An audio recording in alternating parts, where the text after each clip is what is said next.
Bismillahirrahmanirrahim. Alhamdulillahirabbil alamin.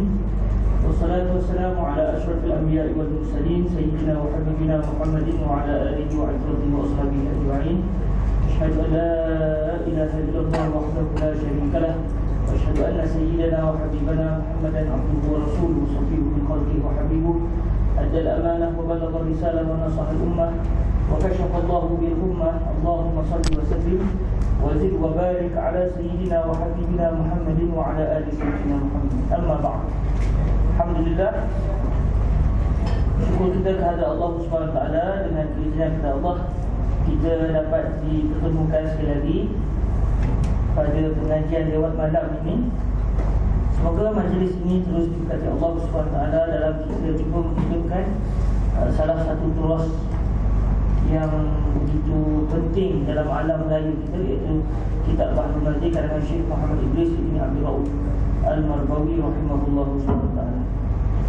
Kita hari ini akan masuk pada bab yang bicarakan tentang orang yang berjunub dengan orang yang datangi haid tidak boleh membaca Al-Quran Al-Karim. Hadis yang berbunyi, Bismillahirrahmanirrahim, Isnadina ila Sayyidina Al-Imam Tirmidzi radhiyallahu ta'ala anhu bisanadihi an Ibni Umar radhiyallahu anhuma an Nabi sallallahu alaihi wa alihi wasallam qala la taqra'u al-haid wa al-junub shay'an min al-Qur'an. Yang bermaksud daripada Ibnu Umar radhiyallahu anhuma, daripada Nabi sallallahu alaihi wa alihi wasallam, sabdanya, tiada membaca orang yang haid dan tiada junub.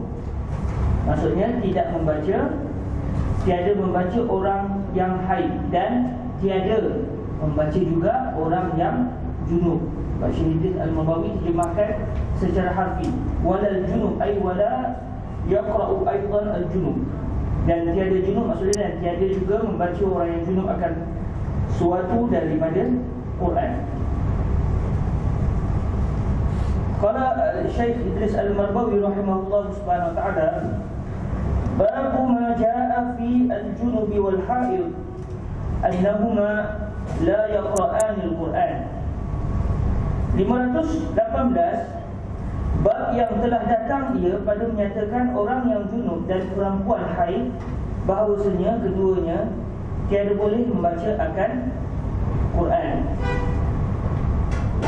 Ketahuilah ya saudaraku, orang yang junub dan orang yang haid itu membaca Quran, yakni dituturkannya sebagai, tetap ketiga titik lah, sebagai itu tak apa, soal ada ruga disebut sebagai.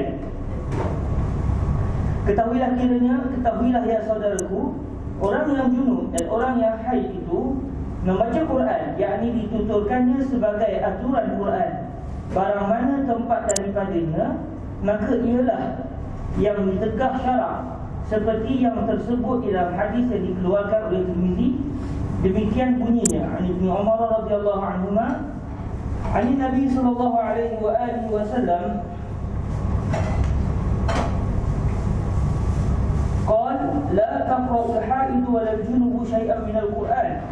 Diriwayatkan daripada Ibnu Umar radhiyallahu anhuma, daripada Nabi sallallahu alaihi wasallam bersabda dia, tiada membaca orang yang haid dan tiada orang yang junub itu akan suatu daripada Quran. Jadi secara maklum kita semua sedia maklum, dalam mazhab Imam Syafi'i radhiyallahu ta'ala anhu arda, orang yang didatangi haid tidak boleh membaca Al-Quran dengan niat ia membaca Al-Quran. Kerana kadang-kadang ayat yang dibaca itu ayat Al-Quran, tapi dia baca dengan niat zikir. Contoh dia baca Hizbul Bahr, dalam tu ada ayat-ayat Quran. Dibaca Al-Wazifah Al-Zabuqiyah, dalam tu ada ayat-ayat Al-Quran, tapi dibaca antara dia adalah merupakan ayat yang termasuk dalam zikir. Maka ketika itu orang wanita haid, bila dia membaca zikir, ketika itu zikir yang dibaca itu adalah tidak mengaku, walaupun zikir itu adalah diambil daripada ayat Al-Quran berkait. Jadi kalau dia niat, sekarang saya baca Quran, pada ketika itu dia sudah melakukan satu perbuatan yang ditegah oleh syarak, iaitu membaca Al-Quran. Cuma dalam perbahasan wanita haid baca Al-Quran berlaku khilaf di kalangan para fuqaha. Mazhab kita, mazhab Imam Syafi'i, mengharamkan wanita haid membaca Al-Quran. Begitu juga lelaki yang ditimpa junub. Itu juga wanita yang ditimpa junub, yang ditimpa hadas besar. Perkara yang menghalang seseorang daripada membaca Al-Quran antaranya adalah apabila seseorang itu bersama dengan isterinya, ataupun ketika dia datangi haid ataupun nifas, ataupun ketika dia bermimpi. Apabila dia didatangi sebarang hadas besar, dia diharamkan daripada melakukan perbuatan yang ditegah oleh syarak. Antaranya adalah membaca Al-Quran. Kata Abu Isa, bermula hadis Ibnu Umar itu hadis yang tiada kami ketahui akan dia melainkan daripada hadis Ismail Ibnu Ayyash, daripada Musa Ibnu Utbah, daripada Nafi', daripada Ibnu Umar, daripada Nabi SAW. Sabdanya, tiada membaca orang yang junub dan tiada orang yang haid akan suatu daripada Quran. Okey, masalah yang seterusnya 519, masalah haid dan junub membaca Quran, apa hukumnya? Kata Abu Isa radhiyallahu taala anhu, dan ialah yakni seperti di dalam hadis pada masalah 518, itulah perkataan kebanyakan ahlul ilm daripada segala sahabat Nabi SAW dan at-tabi'in, dan mereka yang kemudian daripada mereka itu seumpama Sufyan dan Ibnu Mubarak dan Asy-Syafi'i dan Ahmad dan Ishaq. Kata mereka itu tiada membaca perempuan yang haid dan junub itu suatu daripada Quran, melainkan hujung-hujung ayat dan huruf-hurufnya, dan seumpama yang demikian itu. Dan telah mengharuskan oleh mereka itu bagi orang yang junub dan perempuan-perempuan haid pada mengucap tasbih dan tahlil. Lihat lagi masalah 520. Kiranya ayat Al-Quran itu ayat yang berupa zikir. Itu la ilaha illallah, itu kan daripada Al-Quran. Bismillahirrahmanirrahim, contoh dia daripada Al-Quran.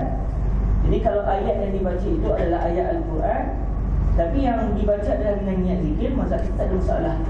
Tapi kalau dia niat memang nak baca Al-Quran, tak boleh, haram. Contoh, dia nak baca zikir Al-Wazifah Az-Zarruqiyah, bila sampai pada zikir yang berbunyi ayat yang memang diambil daripada ayat Al-Quran sungguh, ini ayat ini saya baca Quran. Ketika itu dia telah membaca Al-Quran, sedangkan dia adalah wanita yang berjunub, maka haram hukumnya. Dia kena tukar niat, saya bukan nak baca Quran, saya berzikir. Walaupun bila kita dengar dia baca Quran, innamal a'mal binniyat.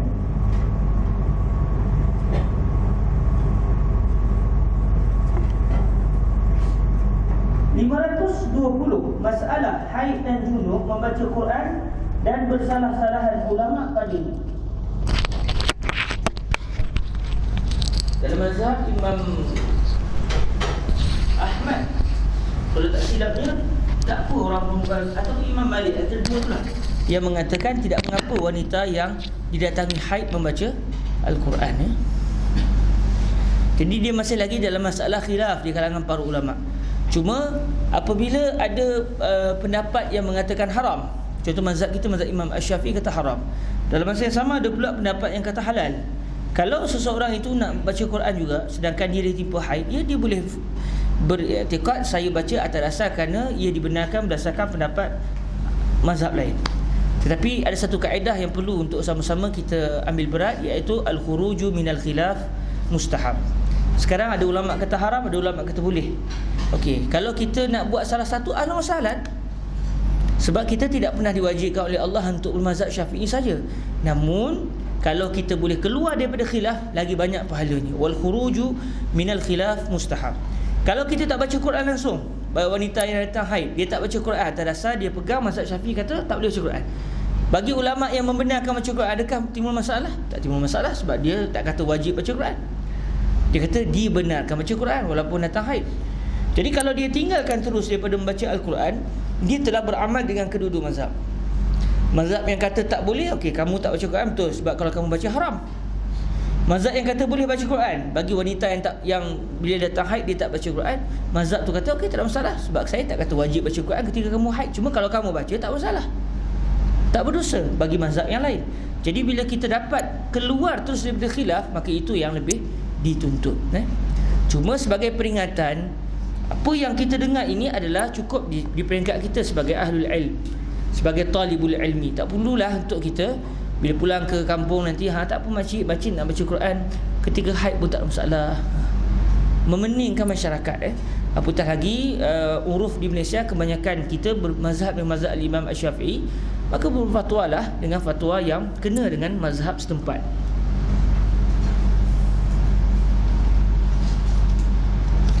Masalah haid dan junub, membaca Quran dan bersalah-salahan ulama padanya. Kata Nawawi radhiyallahu taala anhu, telah bersalah-salahan ulama pada harus membaca Quran.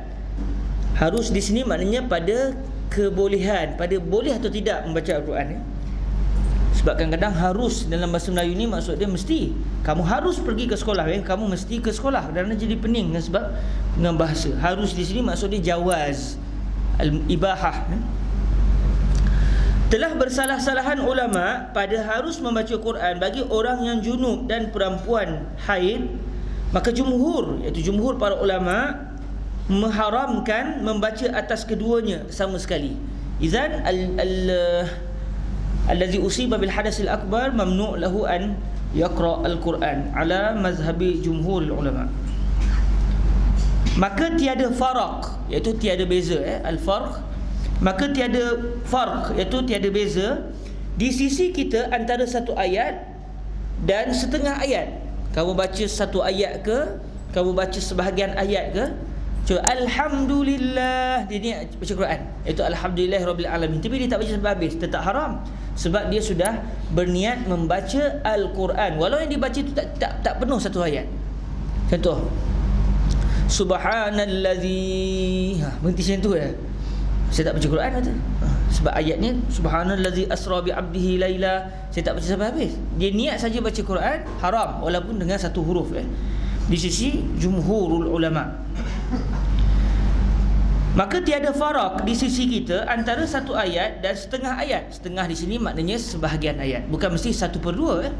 Setengah ni ba'duhu, ya imma 3/4 ayat ke, ya imma 1/2 ayat ke, ataupun 1/4 ayat ke, 1/8 ayat ke. Yang penting ada sebahagian juzuk Al-Quran yang kita baca, sedangkan kita ketika itu berhadas besar, maka haram.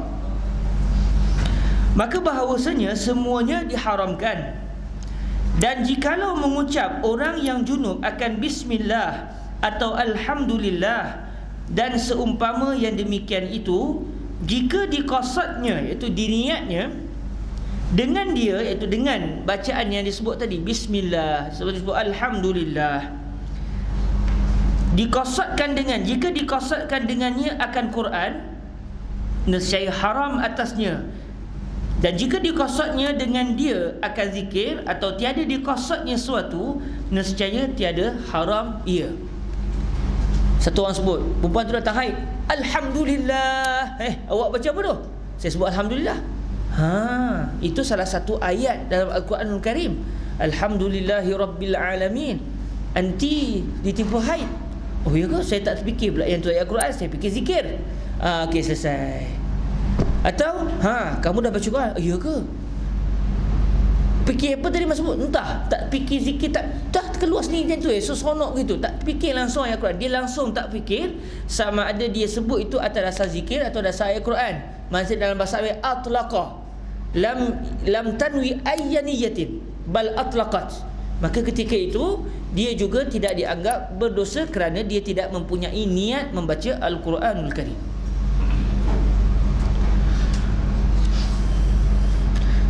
Okey, selesai masalah tu. Alhamdulillah, masalah kita hari ini. Sebelum-sebelum ni kita banyak tersekat kerana haid dan nifas tapi hari ni laju-laju begitu, alhamdulillah.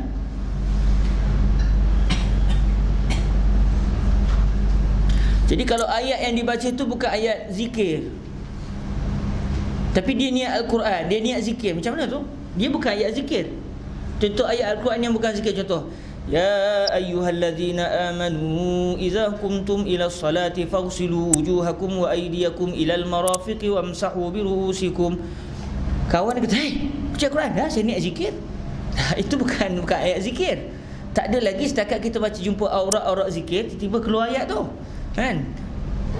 La taqrabus salata wa antum sukara. Tak ada lagi jumpa ayat tu dalam mana-mana wirid zikir. Maka ketika itu tak boleh juga, kerana ia bukan ayat yang dijadikan sebagai nama zikir. Dia bukan sebagai ayat yang dijadikan sebagai zikrullah. Okey, jadi tetap haram walaupun dia niat zikir, kerana sebenarnya ia bukan ayat yang dijadikan sebagai lantunan zikir. Sebab dia ayat hukum.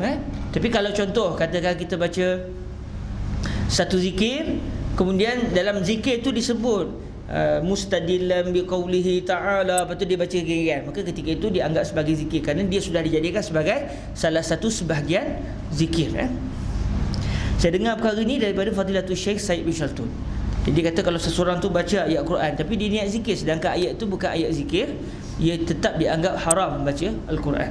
Pun begitu masih lagi dalam ruang khilaf masalah ni. Ada juga yang mengatakan, ada sebagian ulama kata kalau dia baca Al-Quran 30 juzuk dengan niat zikir, tetap juga dianggap zikir. Dia bergantung kepada niat si wanita tadi. Cuma yang saya terima daripada Fadilatul Syekh Said bin Shaltun begitu, haram seseorang wanita membaca mana-mana ayat Quran sedangkan ayat itu bukan sebagai ayat zikir. Jadi macam qul huwallah itu ayat zikir, kan? Dalam qul huwallah dijadikan sebagai zikrullah. Muawwizatain, ayatul kursi, itu semua sebagai ayat zikir. Jadi ketika itu memang tak ada masalah wanita tadi untuk membaca ayat-ayat tersebut dengan niat zikrullah. 521 masalah haid yang takut lupakan Quran yang dihafaznya. Haramkah juga ia membaca Quran? Bagi wanita yang menghafaz Al-Quranul Karim, bagi dia datang haid 15 hari atau 13 hari atau 7 hari, tak ulang Quran memang boleh terlupa. Jadi macam mana? Apa yang dia perlu lakukan? Kata Nawawi, harus bagi orang yang junub dan perempuan haid bahawa membaca keduanya atas hati, dan jika memandang keduanya akan mushaf yang terletak di hadapannya sekalipun. Membaca di dalam hati tanpa keluar langsung suara. Tengok, dia pandang dan dia menghadirkan apa yang dihafaz dalam hati dia tanpa keluar langsung suara. Kalau itu membaca, walaupun orang lain tak dengar, walaupun dia sendiri tak dengar, tapi dia telah membaca Al-Quranul Karim, dia tak haram. Jadi apabila seseorang itu dia sekadar mengingat ayat itu di dalam hatinya, tidak haram, kerana yang diharamkan membaca Al-Quranul Karim. Okey, melafazkan Al-Quranul Karim. Jadi kalau orang letak Quran depan dia, dia pesan kat kawan dia, awak tak tahan kan, saya bayar awak 10 genih. Apa tujuan? Saya kata pindah. Pindah. Kawan dia pun pindah. Cakap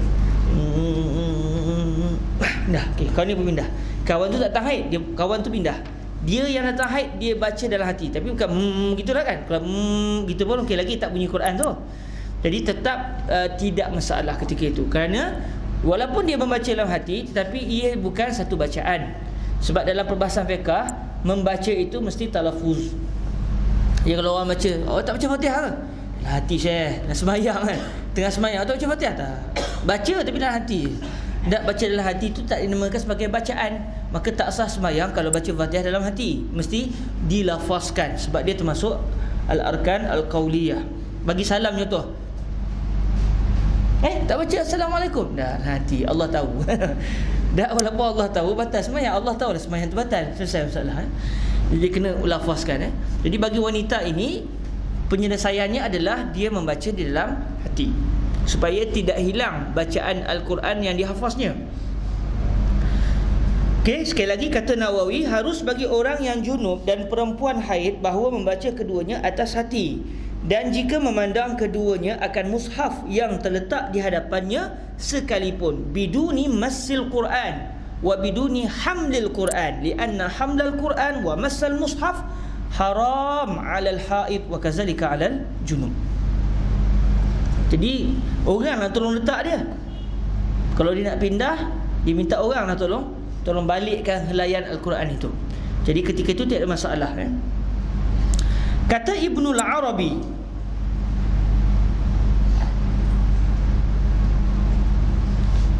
Ibnul Arabi yang dimaksud sini adalah Ibnul Arabi Al-Maliki. Ibnul Arabi Al-Maliki, pengarang kitab Aridatul Ahwazi, insya-Allah. Ibnul Arabi Al-Maliki, pengarang kitab Aridah Al-Ahwazi, Abu Bakr Ibnul Arabi. dalam tradisi ilmu Islam, di sana ada Ibnu Arabi tanpa alif lam. Ada lagi satu lagi Ibnul Arabi, ada alif lam. Yang ada alif lam itu adalah Abu Bakr Ibnul Arabi, pengarang kitab Aridah Al-Ahwazi. Kalau Ibnu Arabi tanpa alif lam itu adalah Al-Syekhul Akbar Ibnu Arabi, yang merupakan ulama besar dalam dunia kesufian, dalam dunia tasawuf. Tapi kadang-kadang orang tulis ikhtilat juga. Kadang-kadang dia masukkan Ibnu Arabi tapi tulis Ibnul Arabi juga.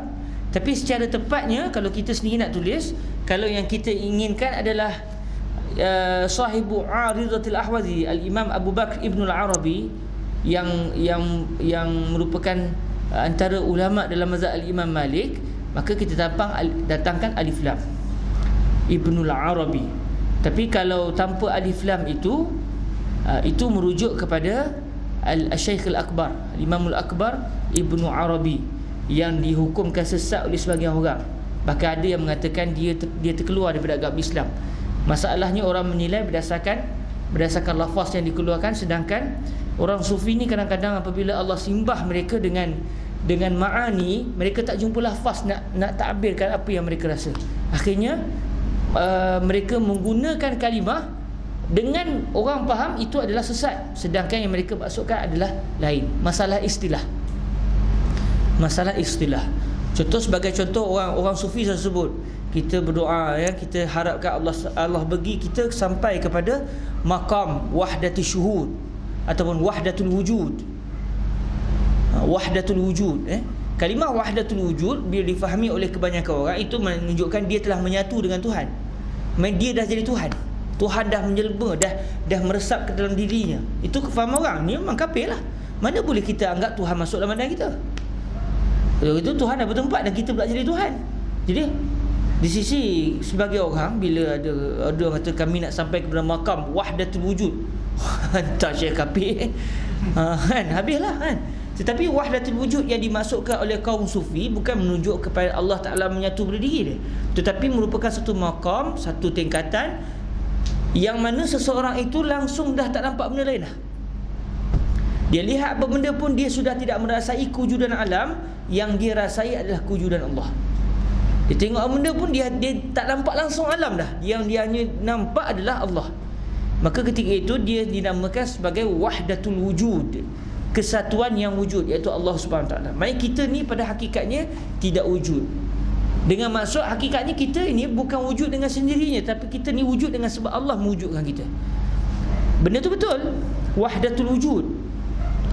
Sehingga sebagai contoh, ada sebahagian pada ulama sufi, bila mereka disimbah oleh Allah dengan ma'ani ini, sehingga akhirnya terlafaz daripada mereka kalimah yang zahirnya adalah menunjukkan syirik. Contoh macam Abu Yazid Al-Bustami pernah sebut, Subhani ma a'zama syani, maha suci aku, alangkah hebatnya urusanku.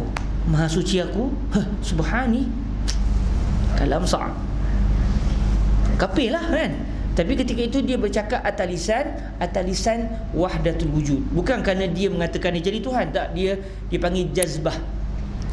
Dia sampai kepada satu tahap dia mabuk dengan Allah Subhanahu Taala, menyebabkan akhirnya lafaz dia nak takbirkan perasaan dia tu tak lepas, dia hilang punca dari segi lafaz. Lepas tu kata Fadilatul Syekh Yusri bin Rushdi, apabila seseorang waliullah itu bercakap dan dia sampai dalam keadaan jazbah, kadang-kadang dia akan keluar kalimah yang luar sedar. Jadi jazbah ini, sebagai dari segi perbahasan fiqahnya, orang yang sampai pada tahap jazbah, dia ghair mukallaf ketika itu. Umpama dia sakit, dia mabuk. Cuma orang lain mabuk dengan arak, dia mabuk dengan cinta kepada Allah. Jadi orang yang ghair mukallaf, kalau kita marah dia, kita yang tak betul. Patutnya orang ghair mukallaf selesailah, kan? Cuma bila kita nak pegang ucapan seseorang waliullah ketika mana dia bukan dalam keadaan jazbah, atau dia dalam keadaan jazbah dan kita faham apa yang dimaksudkan. Okey. Satu lagi tingkatan yang disebut oleh kaum sufi adalah wahdatul syuhud. Dia nampak lagi alam, tapi semua yang dia nampak alam itu menunjukkan dia kepada Allah. Dia tengok satu orang, Allah. Dia nampak alam, tapi yang dia nampak bukan semata-mata alam, tapi alam yang mendorong dia untuk mengingati Allah. Wahdatul syuhud. Tapi belum lagi wahdatul wujud, Okey. Akhirnya kalau orang yang dia tidak memahami istilah ini, dia faham dengan istilah dia, wahdatul syuhud wahdatul wujud, ini kaum kafir. Ketika itu mereka mengkafirkan fulan min fulan. Maka atas dasar itu, bila kita berbicara dalam istilah-istilah orang sufi ni, kadang-kadang kita jadi tak lepas pergi, kerana masalahnya istilah, masalah istilah yang tidak difahami. Jadi Ibnu Arabi dihukumkan oleh sebagai orang sebagai kafir, keluar dari agama Islam, murtad dengan sebab ucapan-ucapan beliau. Tapi sebenarnya yang beliau maksudkan bukan apa yang difahami oleh orang kebanyakan, istilah beliau sendiri. Kerana makna lebih luas daripada lafaz. Kadang-kadang kita ada benda kita nak sebut tapi tak jumpa apa kalimah nak guna, tak jumpa kan. Jadi Ibnul Arabi, Abu Bakr Ibnul Arabi, sahibu Aridatil Ahwazi, yang menghuraikan juga kitab Syarh Sunan At-Tirmizi. Jadi Syekh Idris Al-Marbawi, antara punca ataupun masdar kitab Bahrul Mazi ini adalah antaranya Aridatul Ahwazi, dan antaranya lagi adalah Syarhun Nawawi ala Sahih Muslim, dan antaranya lagi adalah kitab Al-Um karangan Imam Asy-Syafi'i. Kata Ibnul Arabi, ada satu riwayat daripada dua riwayat Malik bin Anas, Imam Malik, bukan Imam Ahmad bin Hanbal. Saya tasyabuh antara Imam Ahmad ataupun Imam Malik. Kata Ibnul Arabi, ada satu riwayat daripada dua riwayat Malik bin Anas radhiyallahu taala anhu mengharuskan orang haid membaca Quran. Atas dasar ujas, bagaimana kata Fadilatul Syekh Yusri bin Rushdi, orang perempuan bila dia datang haid, dia boleh zikrullah, dia boleh berzikir kan? Baik, afdaluz zikri apa dia? Mestilah ayat Quran, zikir yang paling tinggi. Maka kalau begitu, sepatutnya orang perempuan lagi boleh membaca Al-Quran, kerana dia diizinkan untuk berzikir, mengingati Allah. Dan mengingati Allah yang tertinggi adalah dengan dia membaca kalam-kalam Allah. Ini cara ijtihad Imam Malik. Kata Ibnul Arabi, ada satu riwayat daripada dua wajah Malik, daripada dua riwayat Imam Malik bin Anas mengharuskan orang haid membaca Quran. Kerana haid itu dengan tak payah difikirkan, datangnya bukan dengan ikhtiar dan kehendak dirinya, dan pula kerja menanggung haid itu lama. Kadang-kadang ada perempuan sampai 15 hari, kadang biasanya 6 ke 7 hari. Jarang sangat orang perempuan datang haid sehari 2 hari. Jadi ambil masa yang lama. Kalau dia tak baca Quran, dia akan kehilangan hafazannya. Maka jika ditegahkan perempuan haid daripada membaca Quran, nescaya lupalah ia akan yang dipelajarinya. Bersalahan orang yang junub. Orang junub dia tak perlu lama-lama. Saya datang junub, saya tak boleh sembahyang, mandilah, selesai masalah. Awak bukan datang haid, awak jantan kan? Saya jantan. Mandilah, selesai masalah. Tapi saya keluar darah ke? Darah apa? Darah bisul dia. Bersalahan orang yang junub, maka ialah datangnya dengan ikhtiar. Ada juga yang tidak ikhtiar, contoh macam dia tidur malam, mungkin tidak ikhtiar, bagi-bagi, basah dah. Maka tapi masih boleh diselesaikan dengan cepat. Dia boleh mandi. Jadi untuk dia menghilangkan hadas besarnya itu mudah. Berbeza dengan wanita yang datang haid, dia bukan boleh tahan-tahan, dia tunggulah sampai kawan tu berhenti. Bersalahan orang yang junub, maka ialah datangnya dengan ikhtiar dan suka hati orang yang junubnya. Kalau bersama dengan suami isteri, dia sendiri yang pilih untuk berjunub. Jadi usaha untuk menghilangkan junub tu sangat mudah. Berbeza dengan wanita yang datangi haid dan juga nifas. Dan pula junub itu boleh dihilang akan dia sekarang itu juga, masa-masa itu juga boleh hilangkan dengan cara dia mandi janabah. Maka dengan kerana dua dalil itu berlawanan, dan tinggal kita atas asal harus membuatnya, dan ialah yang asah. Dan dengan kerana dua dalil itu berlawanan, dan dengan kerana dua dalil itu berlawanan, dan tinggal kita atas asal harus memperbuatnya, dan ialah yang asah. Ini menunjukkan, yang saya faham, ini adalah baki ucapan Ibnul Arabi, yang menunjukkan bahawa dua dalil di atas menunjukkan bahawa orang perempuan boleh untuk membaca Al-Quran, kerana asal orang perempuan dia boleh baca Quran. Kalau kita nak kata tak boleh baca Quran, kena datangkan dalil. Jadi seakan-akan hadis yang kita bacakan ini, hadis yang ke-110 ini, tidak dianggap kuat oleh Al-Imam Malik bin Anas radhiyallahu ta'ala anhu. Wallahu ta'ala alam. Okey, kita baca satu lagi bab. Kau apa jam sekarang? Bos setengah. Kita target sampai pukul 11 Siapa suruh datang besok jangan datang Masalah hadis yang ke-111, wa anhu bihi qala an Aisyah radhiyallahu taala anha qalat kana Rasulullah sallallahu alaihi wa alihi wasallam idza hittu ya'muruni an attazira thumma yubashiruni. Hasan sahih.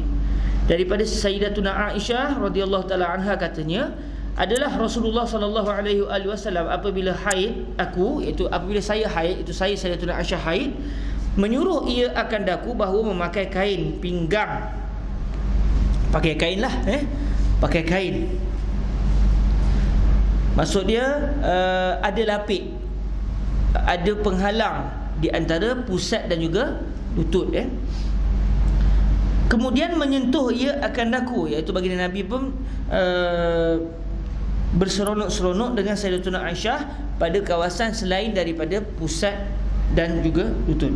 Baik, saya nak sentuh sikit. Teringat apa yang Fadilatul Syekh Yusri pernah sebut tentang masalah orang perempuan yang didatangi haid. Dia nak baca Quran macam mana? Zaman dulu dia kena mengulang, tapi akhirnya jadi payah kerana dia datang haid. Lalu dicadangkan dengan dia melihat mushaf dan membaca dalam hati. Tapi zaman hari ini lagi mudah. Kata Fadilatul Syekh Yusri, dia boleh dengar. Dia boleh dengar bacaan Al-Quran dan dia boleh mengikut dalam hati. Bukan sekadar dia ingat je, tapi dia boleh dengar. Walaupun dia datang haid, tetapi dia boleh murajaah Al-Quran dengan cara dia pasang kaset, dia pasang video Al-Quran Dan hari ini mudah. Kalau dia nak pegang Al-Quran payah, dia boleh dia boleh download Al-Quran digital yang dalam handset. Jadi itu tidak dianggap sebagai Al-Quran. Jadi orang perempuan haid dia boleh melihat Al-Quran Karim yang ada dalam perisian handset masing-masing tu, dan kalau dia menyentuh skrin tu pun tidak dianggap dia menyentuh Al-Quranul Karim Jadi banyak kemudahan untuk orang perempuan haid pada hari ini mengulang baca Al-Qurannya dengan sama ada dia dengar ataupun dia tengok mushaf tu dalam handset dia, dan dia boleh sambil-sambil dengar dia boleh murajaah. Jadi mazhab kita senang untuk diamalkan pada zaman hari ini. Okey, bab ma jaa fi mubasharatil haid. 522, bab barang yang datang ia pada menyatakan menyentuh atau jima' perempuan haid. Boleh ke atau tidak? Jawapan mudahnya dalam mazhab kita memang tak boleh. Saya tak tahu lah mazhab lain kalau ada yang kata boleh. Secara umum kita tahu haram seorang wanita yang didatangi haid tiba-tiba suaminya bersama pula dengan dia, itu melakukan hubungan suami isteri dengan si isteri yang sedang didatangi haid. Haram.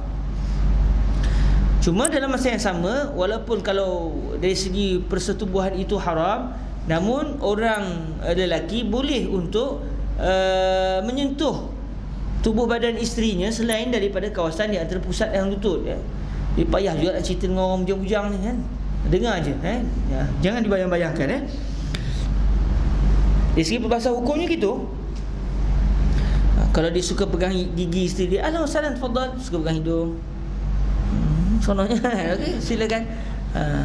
Tak masalah Dia suka pegang apa lagi?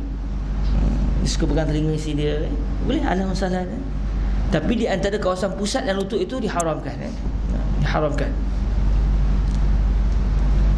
Sebab tu diminta wanita itu memakai kain. Jadi kain-kain itu akan menutup. Kain ini peranannya adalah untuk menutup start daripada pusat sampai ke bawah, sampai ke lutut. Jadi kawasan tu jadi sempadan. Jadi selain daripada kawasan yang ditutupi oleh kain, okey, silakan, tak ada masalah. Itulah mengapa baginda Nabi sallallahu alaihi wasallam meminta Sayyidatuna Aisyah ketika datangi haid memakai kain. Ketahuilah kiranya ya saudaraku, bermula mubasyarah.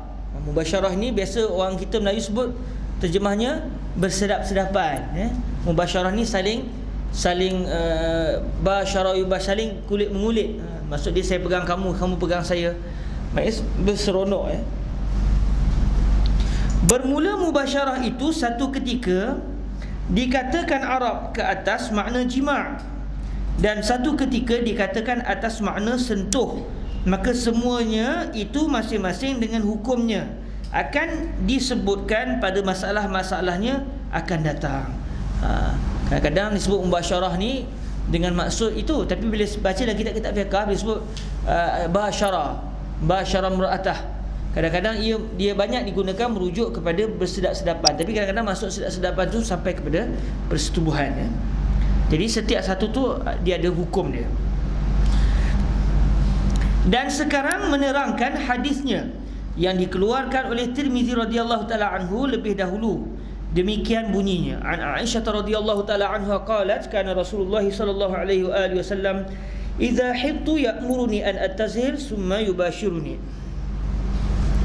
Diriwayatkan daripada Siti Aisyah radhiyallahu anha, katanya adalah Rasulullah sallallahu alaihi wasallam apabila aku haid menyuruh ia akan daku memakai kain pinggang, yakni itu adalah huraian daripada Syekh Idris Al-Marwawi, yakni kain yang menutup dari pusat ke lutut, kemudian bersentuh ia akan daku, yakni tidur dekat dan mengucup dan memegang dan berdepek, berdempeklah, depek kan, saling merapat gitu, dan berdempek berhimpit akan daku. Kata Abu Isa, dan pada bab ini ada riwayat daripada Salamah, Ummi Salamah masa ni. Akhi Yasin, dalam tu ada Sunan Tirmizi, tolong ambil kan. Tak apa ke akhi? Takut lepas ni tak disuruh dah. Baguslah Ustaz Budin ni, rasanya Ummu Salamah, daripada Salamah dan Maimunah. Sebab Sayyidatuna Maimunah binti Al-Harith isteri Nabi, Sayyidatuna Ummu Salamah pun isteri Nabi. Rasanya tertinggal kalimah ummu di sini. Kita murajah balik, takut Sayyidatuna Salamah yang lain. Tapi berat hati saya mengatakan ia adalah Sayyidatuna Ummu Salamah, kerana beliau adalah isteri Nabi. Maka isteri-isteri Nabi lah yang paling tahu bagaimana ahwal baginda Nabi sewaktu para isteri datangi haid. Kata Abu Isa, dan pada bab ini ada riwayat daripada Salamah dan Maimunah, dan bermula hadis ini ialah hadis hasan lagi sahih. Jazakumullah khair.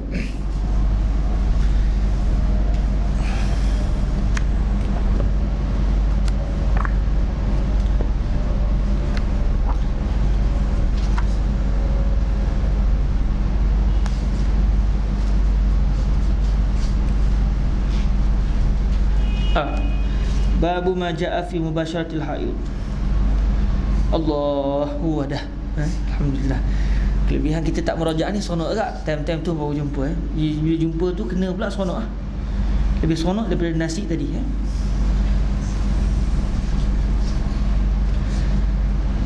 Qal wa fil babi an Ummi Salamah wa Maimunah.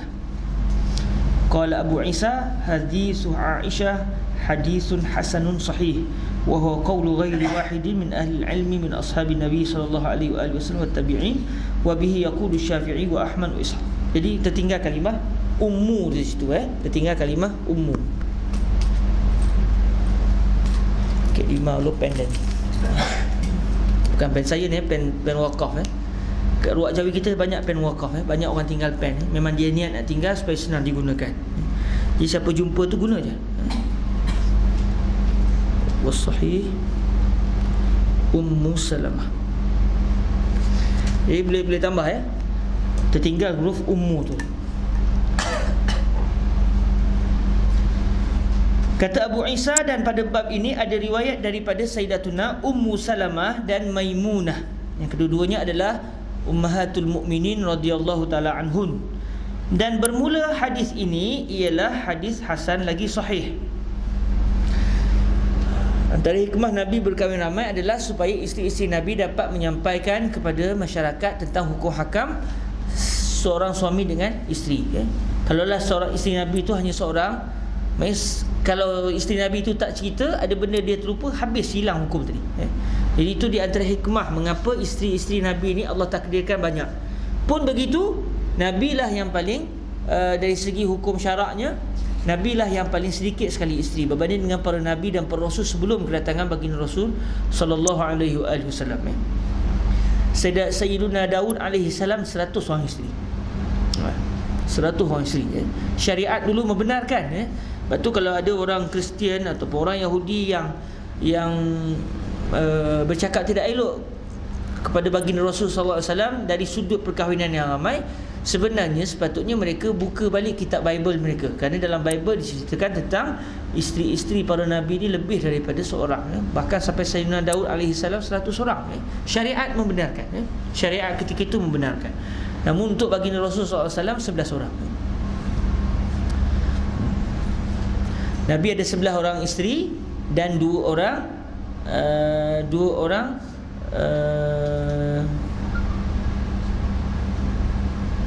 apa istilah kita 2 orang hamba wanita 2 orang hamba wanita istilahnya ummul walad. Tapi yang ada waladnya Sayyidatuna Maria Al-Qibtiyah. Jadi 11 orang isteri dan 2 orang jariyah. 2 orang jariyah. Boleh istilah tu 2 orang jariyah, jariyatan. 2 orang jariyah.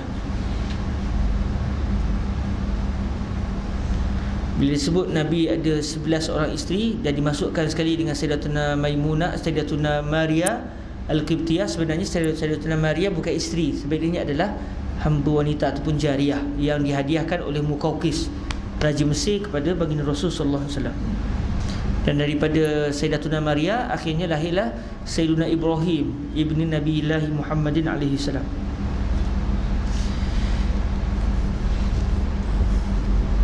Dua orang meninggal dalam hayat baginda Rasul. Yang berbakinya meninggal selepas 11 orang isterinya, 2 meninggal pada hayat Nabi, dan yang berbakinya meninggal selepas kewafatan baginda Rasul SAW. Baik, 523, masalah haid dan mubasyarah Nabi dengan isterinya. Orang Yahudi, mereka sama sekali apabila wanita yang datangnya haid, mereka tinggal terus isteri. Asing terus, najis terus. Jadi syariat Rasulullah SAW ni memberikan satu perubahan besar kepada kehidupan orang Arab, khususnya masyarakat Ansar. Kerana masyarakat Ansar mereka hidup di Madinah bersama dengan golongan Yahudi, dan sakafah Yahudi itu sedikit sebanyak memberi kesan kepada mereka. Jadi apabila Nabi SAW boleh bersama dengan para isteri ketika haid, ia memberikan satu perubahan besar kepada pemikiran orang Arab yang ketika itu banyak terkesan juga dengan pemikiran Yahudi, dan menunjukkan bahawa sebenarnya wanita itu bila datangi haid tidaklah dianggap najis, kerana haidnya itu pada haidnya saja, sedangkan wanita itu tetap manusia, boleh makan minumnya tak ada masalah, boleh bersama. Jadi dari sudut kemanusiaan itu sangat besar. Masalah haid dan mubasyarah Nabi dengan isterinya, ya saudaraku, adalah Rasulullah sallallahu alaihi wasallam apabila isterinya datang darah bulan, iaitu datang haid, maka menyalahi ia daripada perbuatan Yahudi. Ya subhanallah. Sama alhamdulillah. Iaitu apabila haid perempuannya, sudahlah ia berlainan tempat tidur dan tiada mahu makan minum sama-sama dan bercampur gaul sama-sama dan sebagainya. Ini cara Yahudi. Jadi bila Nabi SAW ubah, ia memberi kesan masyarakat Yahudi, bila wanita-wanita Yahudi datang haid, asing tempat tidur. Kalau isteri makan, isteri masak tak boleh makan sebab dimasak oleh wanita haid. Jadi wallah alam, ya imam syariat mereka sendiri dulu memang syariat Islam zaman Nabi sebelum ini kita tak tahu. Ya imam bukan syariat Islam tu, tapi mereka reka hukum gitu, bid'ah daripada mereka. Wallah alam, kita pun tak tahu apa yang berlaku sebenarnya. Sebab kadang-kadang yang dibuat oleh Yahudi itu adalah berdasarkan syariat Nabi-Nabi dahulu. Cumanya bila datang Nabi, ternasahlah semua syariat para Rasul alaihi wasallam terlebih dahulu. Cuma kita tak tahulah, adakah tak boleh sekali makan dengan wanita haid ni memang syariat Islam zaman Nabi dulu-dulu, atau memang rekaan cipta orang Yahudi selepas itu. Wallahu a'lam.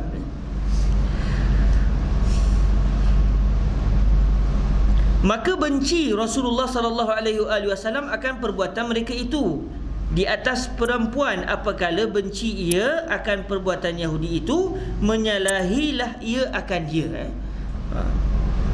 Dan tidaklah ia seperti keadaan Yahudi itu dengan isteri-isterinya yang haid. Di dalam hal yang demikian dapat tahu hal Nabi yang demikian oleh Yahudi. Orang Yahudi pun dapat tahu yang Nabi buat tak sama macam mereka buat. Apabila berjumpa Yahudi itu dengan sahabat-sahabat Nabi, lalu berkata mereka itu kepada sahabat-sahabat, mengapa sahabat kamu Muhammad itu tiada ada ia apa-apa hukum, melainkan suka menyalahi kami? Adakah perempuan berdarah patutkah didekati? Ini cara faham orang Yahudi. Maka sahabat-sahabat pun menyampaikan apa-apa kata Yahudi itu dan bertanya mereka itu kepada Nabi akan hukum mendekatinya. Maka turunlah firman Allah Ta'ala, wa yas'alunaka 'anil mahid qul huwa azan fa'tazilun nisaa fil mahid wa la taqrabuhunna hatta yatuhurn. Artinya, dan bertanya sekalian sahabat engkau ya Muhammad daripada hukum haid, bolehkah kita bersama-sama dengan perempuan-perempuan haid itu dan menyalahi daripada segala perbuatan Yahudi yang berbagai-bagai ke atasnya? Jawab olehmu ya Muhammad akan pertanyaannya, bermula haid itu ialah diluati, benda keji, benda yang tidak orang tak suka, berdarah kan? Dan dibenci akan dia kerana membusukkan orang yang mendekatinya dan najisnya. Tetapi janganlah pula melampau-lampau seperti Yahudi dan Nasrani, manakala tahu sekalian kamu akan busuk perempuan-perempuan kamu itu adalah Yahudi sampai dikeluarkannya daripada rumah di dalam masa berdarahnya. Ini cara orang Yahudi. Wanita yang datang haid, minta maaf, tak terlalu rumah, duduk kat luar. Tak tahulah sama ada dia orang sediakan rumah atau perempuan Yahudi zaman dulu duduk mana, wallahu a'lam. Dan Nasrani pula disetubuhinya. Ni lagi dahsyat. Melampaui pula sampai masa haid pun bantai macam biasa je, haram. Dan Nasrani pula disetubuhinya. Sampai ke hari ni rasanya tak ada orang-orang putih, orang-orang Kristian hari ni yang bila isterinya datang haid tak bersama. Sampai ada kisah doktor Kristian yang masuk Islam dengan sebab dapat tahu orang Islam ketika isterinya datang haid mereka tak bersama. Kerana dari segi perubatan memang benda tu adalah yang sangat memudaratkan. Dan Nasrani pula disetubuhinya dan dijimaknya, tiada dipedulikannya darah. Bahkan sekalian kamu, wahai orang Islam maknanya, bahkan sekalian kamu perbuat seperti suruhku, iaitu maka hendaklah tinggalkan oleh sekalian kamu akan perempuan-perempuan haid dalam masa haid, yakni hendaklah jauhkan dirimu daripada jimaknya di dalam masa mengalir darahnya. Bersetubuh haram. Dan jangan menghampiri sekalian kamu akan mereka itu dengan jimak. Itu maksud jangan menghampiri, bukan maksud dia tak boleh duduk bersama. Maksud dia kalau nak buat hubungan suami isteri tak boleh. Okey, tidak dibolehkan. Dan jangan menghampiri sekalian kamu akan mereka itu dengan jimak hingga suci mereka itu, yakni hingga putus darah haidnya dan sudah mandi. Kalau belum mandi, walaupun darah dah putus, tetap tidak boleh bersama lagi kerana belum lagi dibuang hadas besar itu. Adapun jikalau setidur dan mengkucupnya dan main-mainnya, main-main hidung, main-main telinga, dan memegangnya barang yang lain daripada antara pusat dan lutut, kawasan selain daripada bermula daripada pusat ke atas, bermula dari lutut ke bawah, silakan, tak ada masalah bagi orang yang telah berkahwin. Tapi kami ni macam mana Ustaz, tak kahwin lagi? Kalau korang tengok okey, tak payah fikir lagi. Tapi kalau sampai lewat-lewat tu kahwinlah juga kan. Tapi kalau tengok orang perempuan pun biasa, okey, terus ni jangan orang ni kahwin, orang ni nak kahwin, orang ni nak kahwin. Sebab apa? Sebab bila berkahwin ni biasa kita belajar, memanglah seronoklah, power lah dah kahwin kan. Tapi selepas tu semuanya tanggungjawab. Semuanya tanggungjawab. Nak pula aku dapat isteri yang hati sensitif. Sampai hati abang tinggalkan saya. Alamak, memang itu yang memang kita terlaki dalam rumah je tu. Tak ikhlas saya, tak apa saya Hana terlaki kat rumah je. Dia terlaki dengan siapa Allah alam kan. Sebab apa? Sebab dia sudah ada tanggungjawab. Jadi kalau tak ada sebarang musibah, tak ada apa-apa, nanti dulu. Tapi kalau dah sampai tahap wajib kahwin, tengok pen tak boleh, tengok apa tu, pakai mata ya. Ketika tu kahwinlah. Sebab ketika itu sudah wajib dan bertawakallah kepada Allah Ta'ala. Sebab tu masa paling seronok kita belajar masa belum kahwin. Lepas kahwin dia jadi tergesa-gesa sikit lah. Kita ada tanggungjawab, kita ada anak-anak kan? Tapi bukanlah suruh tinggal kahwin kan? Kalau sampai kena kahwin, kahwin lah. Dan dalam masa yang sama kena kuat semangat lah. Jangan sebab lepas kahwin kelah tidak apa pun tidak. Sebab apa? Bertalaki di rumah saja. Ingat tu Ustaz Wan bukan Ustaz Wan ni, Ustaz Wan lain Okey. Adapun jikalau setidur dan mengkucupnya dan main-mainnya, bergurau senda lah maknanya ni dan memegangnya barang yang lain daripada antara pusat dan lutut, dan makan minum dan setidur dan berhimpit-himpit dan berhipit-hipit dengannya, maka iaitu tiada mengapa.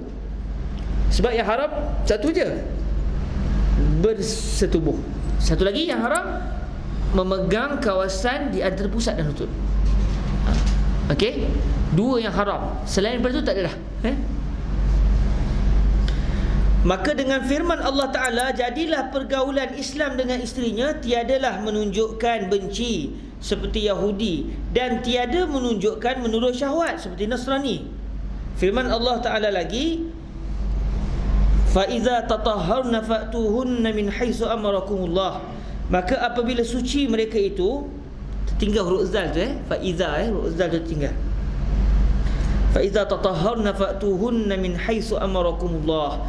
Maka apabila suci mereka itu daripada haidnya dan telah siap mandi, maka jimaklah sekalian kamu akan mereka itu sebagaimana menyuruh akan kamu oleh Allah, yakni jimak farasnya, jangan pula dikerjakan tubuhnya.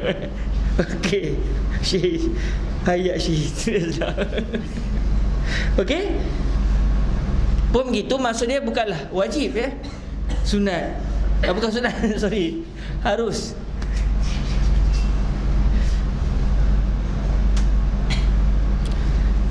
Okey, innallaha yuhibbut tawwabin wa yuhibbul mutatahhirin. Bahawasanya Allah Ta'ala kasih dan suka ia akan orang yang taubat daripada dosanya yang telah terbuat daripada jima' isteri dalam haid, dan sukanya. Innallaha yuhibbut tawwabin wa yuhibbul mutatahhirin. Bahawasanya Allah Ta'ala kasih dan suka ia akan orang yang taubat daripada dosanya yang telah terbuat daripada jima' isteri dalam haid, dan sukanya, dan suka ia akan orang yang bersih diri daripada segala maksiat itu. Dan sukanya tu saya tak tahu kenapa tu, adakah ia satu tambahan, wallahu a'lam. Jadi macam ayat agak tak jelas di sini. Maksud innallaha yuhibbut tawwabin, orang yang telah bertaubat. Sebab mungkin ada yang pernah melakukan hubungan persetubuhan bersama dengan isteri ketika isteri sedang haid. Jadi bila dia bertaubat, Allah suka. Sebab Allah Ta'ala suka kepada hamba-hambanya yang bertaubat. Sehingga kata Fadilatul Syekh Yusri bin Rushdi Al-Hasani, apabila Allah Ta'ala mentakdirkan Nabi Allah Adam tersilap memakan buah larangan itu, maka dengan sebab kesilapan Nabi Adam dalam keadaan baginda tidak sengaja terlupa. Orang terlupa dari segi syariat kita tak berdosa, tapi Allah takdirkan Nabi Adam terlupa. Fanasiya walam najid lahu azma. Allah Ta'ala sebut, lalu baginda terlupa dan kami langsung tak mendapati pada diri baginda itu akan keazaman untuk melakukan maksiat. Orang lupa. Kita pun kadang-kadang ingatkan boleh, rupanya tak boleh, terlupa. Jadi apabila makan buah larangan itu, secara zahirnya telah melakukan maksiat. Zahirnya lah, tapi secara hakikat tidak, kerana dilakukan dalam keadaan terlupa. Maka dengan sebab kesilapan itu, terzahirlah erti ghafarnya Allah Subhanahu Taala. Sebab kalaulah tidak ada makhluk yang melakukan dosa ataupun melakukan kesilapan, nescaya para malaikat tidak akan memahami apakah erti Allah Ta'ala tu ghafur. Sebab para malaikat tidak pernah melakukan dosa, jadi mereka tak faham apa maksud ghafur. Jadi hikmah Allah Ta'ala mentakdirkan Nabi Adam tersilap, zahirnya macam berdosa, tapi tak berdosa sebenarnya. Tapi subhanallah, walaupun tak berdosa, tetap beristighfar kepada Allah Ta'ala. Itu lebihnya Nabi Adam. Tak macam kita, kalau tak berdosa nak istighfar apa? Saya bukan orang berdosa, kalau saya buat silap saya istighfar lah. Itu kita lah. Jadi tajalli sifat Allah Ta'ala sebagai Ghaffar itu adalah apabila ada hamba-hambanya yang melakukan dosa. Jadi Allah suka kepada hamba-hambanya yang bertaubat daripada dosa, dan suka ia akan orang yang taubat daripada dosanya yang telah terbuat daripada jima' isteri dalam haid.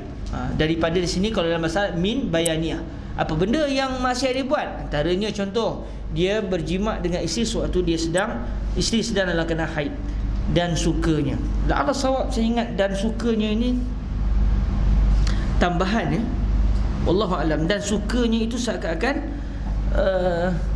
tambahan yang mungkin sabukul qalam ya. Siapa yang biasa menulis kita tahu, kadang-kadang kita nak tulis satu kalimah tapi tertulis dua kali wallahu alam Atau syair dia sebenarnya memang nak tulis satu je, tapi masa type orang lain type ke sebagai contoh, tertype dua kali, wallahu alam. Ataupun di sana ada maksud yang lain yang saya tak tahu, wallahu alam. Dan sukanya, dan suka ia akan orang yang bersih diri daripada segala maksiat itu. Dan suka ia akan orang yang bersih diri daripada segala maksiat itu. Orang yang tersalah bertaubat, Allah suka. Orang yang tak terjebak lagi dengan dosa dan dia mempertahankan diri daripada jatuh dalam dosa, juga Allah suka. Innallaha yuhibbut tawabin wa yuhibbul mutatahhirin. Pukul 11 dah kita. 5 minit lagi nak pukul 11. Ke dah terlebih 5 minit? 5 minit. Cantik jam akhir macam ada pengalaman Lama-lama tu dapat tu, insya-Allah Baik, masalah yang seterusnya 524. Masalah haid, bolehkah laki-laki menyentuh perempuan itu? Ni semua perbahasan fiqh Sebab tu kitab ni sebenarnya sangat menarik. Cuma bila kita nak baca, kita kena padankan sikit dengan perbahasan fiqh. Sebab kan banyak pendapat ini diambil daripada Syarhun Nawawi ala Sahih Muslim kalau dalam mazhab Syafi'inya. Dan kitab Syarhun Nawawi ala Sahih Muslim ni kadang-kadang pendapat yang didatangkan oleh Al-Imam Nawawi radhiyallahu taala anhu adalah pendapat, kebanyakannya pendapat muktamad. Cuma kadang-kadang ada juga pendapat yang tidak muktamad. Jadi dia kena murajaah sikitlah dengan perbahasan fiqh. Jadi dengan kita mempelajari kitab ini, alhamdulillah kita telah melalui banyak perbahasan-perbahasan fiqh yang saling berkait dengan kehidupan kita sehari-hari. Kata Abu Isa, dan ialah yakni seperti di dalam hadis pada masalah 522, itulah perkataan yang bukan seorang daripada ahlul ilmi, daripada sahabat Nabi sallallahu alaihi wasallam dan at-tabi'in, dan dengan dialah berkata Asy-Syafi'i dan Ahmad dan Ishaq, iaitu tidak boleh seseorang itu bersetubuh dengan isterinya sama sekali ketika dia wanita tadi dalam keadaan haid. Tapi dari segi selain daripada pusat dan lutut, silakan. Kata Syafi'i di dalam dan adalah ayat Quran yang di dalam masalah 523 itu boleh ditanggung, maksudnya boleh difahami. Ditanggung sini humila mahmul ala kaza wa kaza. Ni kitab ni banyak ambil daripada bahasa Arab, diterjemahkan terus. Dan boleh ditanggung sebagai firman-Nya, dan boleh pula ditanggung dengan makna tinggalkan sekalian badan orang haid itu. Sebab Allah Ta'ala kata apa ayatnya? Yas'alunaka 'anil mahid qul huwa adza fa'tazilun nisaa fil mahid. Jadi kalau semata-mata pandang ayat ini, ya'tazilun nisa kama fa'alal yahud. Tetapi datang hadis Nabi menerangkan ay fa'tazilun nisa fi mawadhi' muayyanah. Okey, fi mawadhi' muayyanah min ajsadihin, la fi jami'i ajsadihin.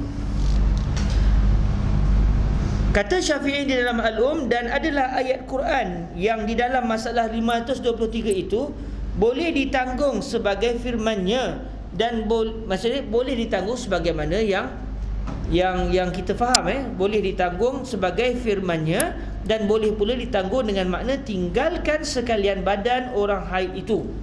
Kita boleh faham dengan dua kefahaman, iaitu tinggalkan wanita dengan maksud tak bersama, la taqtaribu, maksud dia la tujami'u, atau dengan maksud bahasa terus, maksud dia memang tak boleh hampir terus. pegang jauh-jauh sikit, jangan. Fa'tazilun nisaa fil mahid. Tapi dengan hadis Nabi jelaslah kita bukanlah maksudnya tak boleh bersentuh-sentuh. Yang tak boleh adalah bersama, bersama dengan maksud hubungan suami isteri. Kata Syafi'i, manakala ayat Quran ayat boleh ditanggung demikian itu, manakala ayat Quran ayat boleh ditanggung demikian itu, maka menunjuklah sunnah Rasulullah sallallahu alaihi wasallam akan makna ayat itu atas makna tinggalkan barang yang di bawah kain pinggang dan diharuskan lain daripadanya. Jadi as-sunnah tubayyinu muradallahi azza wa jal, lianna ar-rasul arsalahu Allah azza wa jal li bayani muradillahi azza wa jal.